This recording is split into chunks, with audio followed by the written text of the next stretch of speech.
Nyingine ni kwamba watu watatu wamepigwa risasi na wengine kujeruhiwa kwenye zogo zililozuka katika shule ya upili ya Umoja eneo la Kuresoi Kaskazini, kaunti ya Nakuru, wakati wa mkutano wa kuwawezesha vijana na wanawake. Zogo hilo lilizuka wakati ambapo mbunge wa Kuresoi Kaskazini Alfred Mutahi alijaribu kujiingiza kwenye mkutano huo ulioandaliwa na gavana Susan Kihika. Mwanahabari wetu Mike Chalo alikuwepo na kutuandalia taarifa ifuatayo. Ilikuwa ni penikupe baina ya makundi haya mawili, moja linaloongozwa na gavana wa Nakuru Susan Kihika na jengine mbunge wa Kuresoi Kaskazini Alfred Mutahi, ambayo yote ni ya chama cha UDA.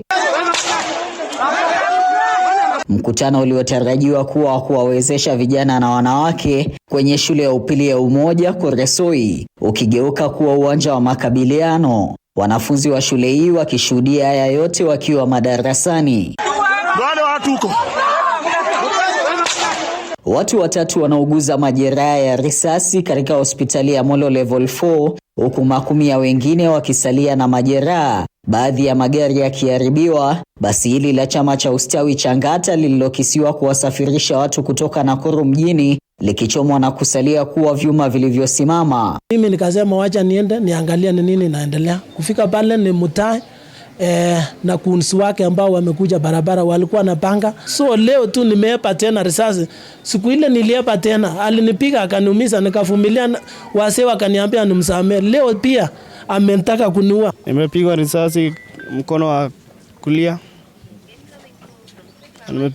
Nimepigwa risasi na mjumbe wa Kuresoi North.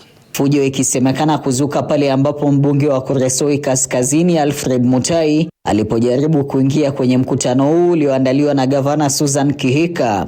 Ikafika mwendo wa saa 3 hivi, area MP Mutahi akakuja huko akiwa wameandamana na vijana. Hawakutaka kufuata ratiba ambazo zilikuwa zinafuatwa huko.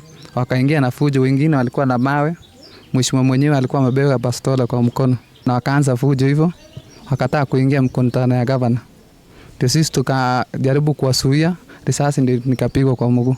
Viongozi wamekashifu kisa hiki wakimtaka Inspekta Jenerali wa polisi kuwapokonya silaha walinzi wa mbunge Alfred Mutahi wanaotuhumiwa kuhusika na ufyatuaji wa risasi. Mike Chalo, TV 47.